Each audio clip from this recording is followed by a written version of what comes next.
Break के बाद आपका स्वागत है। सरकारी लापरवाही ने इस रावण को और खतरनाक बना दिया है। वक्त पर वैक्सीनेशन नहीं होने की वजह से ही पूर्वांचल का ये रावण मौत का तांडव करता है। लेकिन जब इस रावण से लड़ने की जिम्मेदारी की बात आती है तो राज्य सरकार और केंद्र सरकार आमने सामने आ जाती है। सियासत के बीच में इन्हें जनता के बारे में सोचने का मौका नहीं मिलता।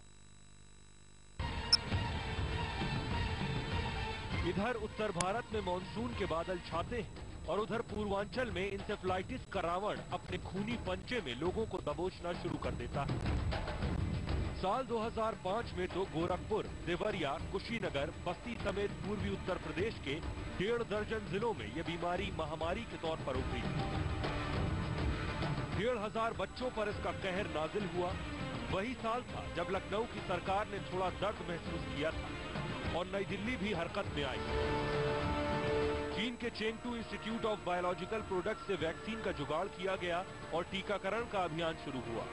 लेकिन 2005 के बाद से यह अभियान ठंडा पड़ गया और हर बार यूपी की सरकार वैक्सीन के खराब होने की दलील देकर पीछे हटती रही। 163 फाइल हमने दिए परीक्षण कराने के लिए। लीजा लाइन लेबोरेटरी है, वहां से रिपोर्ट आई कि इसमें से 2 बैचेस ऐसे हैं जो खराब हैं, बाकी सारे टीके आपके ठीक हैं, इनका आप इस्तेमाल कर सकते हैं। जो वैक्सीन आई थी वो हम उससे संतुष्ट नहीं हुए, इसलिए वो इम्यूनाइजेशन ड्राइव, रूटीन इम्यूनाइजेशन हमारा हुआ था, लेकिन जो कैंपेन इम्यूनाइजेशन होता वो नहीं हो पाया। इस प्रदेश में आज से 3 साल पहले इम्यूनाइजेशन 30% होता था, वो बढ़कर अब 56% पहुंच चुका है। मंत्री जी प्रतिशत में प्रेजेंटेशन करके अपनी पीठ तो थपथपा रहे, लेकिन जमीनी हकीकत की तस्वीर दिखाने के लिए मेडिकल कॉलेज की तस्वीरें काफी। कायदे से बरसात के मौसम की शुरुआत से 4 हफ्ते पहले ही वैक्सीन दे दिए जाने चाहिए, जबकि जनवरी 2009 में ही 4,60,000 डोज वैक्सीन का स्टॉक खराब घोषित कर दिया गया। और अब जब ये बीमारी अपने चरम पर है तो केंद्र सरकार ने 16 लाख डोज भेजी, लेकिन राज्य सरकार ने उसे नकार दिया। बीआरडी मेडिकल कॉलेज इस बीमारी के उपचार का एकमात्र केंद्र है। प्रदेश सरकार भी और केंद्र सरकार भी लगातार ये दबाव बना रही है कि जेई मत घोषित करिए, यानी जापानी इंसेफ्लाइटिस घोषित मत करिए, आंकड़े कम करके बताइए, जितनी मौतें हो रही हैं उतनी मौतों के आंकड़े मत उजागर करिए। जब स्वाइन फ्लू जैसी चीज है नहीं, लेकिन उसको बढ़ा चढ़ा करके बना दिया जा रहा है, और जो इंसेफ्लाइटिस में पूरा उत्तर प्रदेश पीड़ित है उस पर कुछ नहीं किया जा रहा है। हम लोगों ने इस पर बार बार मामला उठाया भी है हेल्थ कमेटी में, लेकिन इसमें मुझे लगता नहीं है कि कोई इसका खास असर हुआ है। इलाहाबाद हाईकोर्ट भी राज्य सरकार को ताकीद कर चुकी है कि बीमारी के उपचार, पहचान, बचाव और विकलांगों के पुनर्वास की कार्य योजना बनाए, लेकिन अभी भी यह आदेश फाइलों में ही सिमटा है। 2 सरकारों की जंग में जान फंसी है लाखों मासूमों की, जो हर गुजरते वक्त के साथ मौत के आंकड़ों में जगह बनाते जा रहे हैं। गुनाहगार केंद्र है या फिर गलती है राज्य सरकार की, इसे लेकर तो बहस हो सकती है, लेकिन इस बात से इनकार नहीं किया जा सकता कि जानलेवा दिमागी बुखार का इलाज मुमकिन है, लेकिन 2 सरकारों की आपसी खींचतान और सरफुटवल के चलते ऐसा नहीं हो पा रहा है और खामियाजा भुगतना पड़ रहा है मासूम बेगुनाहों को अपनी जान देकर। कैमरा पर्सन जितेश और सहयोगी दीपक श्रीवास्तव के साथ ज्ञानेश शुक्ल, P7 न्यूज, गोरखपुर। ये रावण जिन्हें मौत दे देता है वो तो जिंदगी से छूट जाते हैं, लेकिन जो इसके पंजे से छूट जाते हैं उनके लिए बाकी की जिंदगी मौत से कम नहीं होती। जीता जागता शरीर बेजार हो जाता है, दिमाग इतना कमजोर हो जाता है कि दूसरों के सहारे के बिना जिंदगी काटना तक मुमकिन नहीं।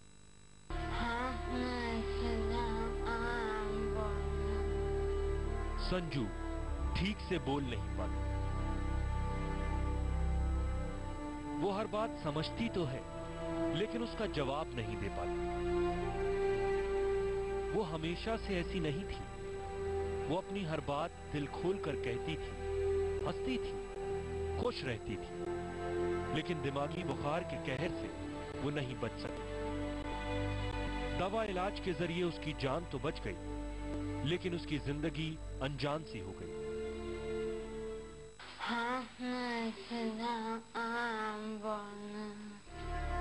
अब वो ऐसे ही बोलती है, ऐसे ही अपनी बातों को समझाने की कोशिश करती है।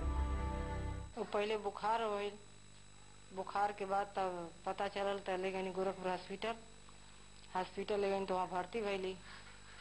वो मस्तिष्क बुखार से बहुत हो गए, गोड़ हाथ सब लूज हो गई लाल, बोल नहीं पाती रही, न उठ के बैठ पाती रही, 6 महीना इसी पर लेटती रही। यहाँ बेटी के जन्म के साथ ही उसके लिए दहेज जोड़ने की तैयारी भी शुरू हो जाती है और कहते हैं अगर घर में बेटी शादी लायक हो तो माँ बाप की चिंता लाजमी है, लेकिन गरीब घर में बेटी अगर अपाहिज हो तो माँ बाप को शायद ही रातों को नींद आ सके।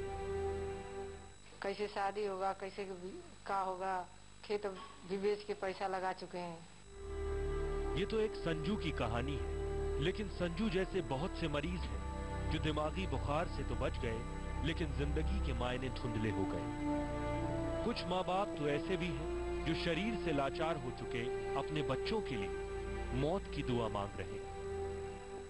इस कहर का तकलीफ दे पहलू ये है कि जिस भी घर में बीमारी ने दस्तक दी वहां मौत का काला साया पसर जाता है और अगर मासूम बच भी जाता है तो उसकी जिंदगी अपंगता के एक ऐसे बोझ में तब्दील हो जाती है जो दूसरों के सहारे जीने को अभिशप्त रहता है। कैमरा पर्सन जितेश और सहयोगी दीपक श्रीवास्तव के साथ ज्ञानेश शुक्ल, P7 न्यूज, गोरखपुर। रावण का तांडव जारी है, लेकिन परेशानी और चिंता इस बात की शायद प्रशासन अभी तक ये सोच के बैठा है कि इस रावण को भी मारने के लिए, खत्म करने के लिए कोई राम आएगा। फिलहाल के लिए इस पेशकश में इतना ही। नमस्कार।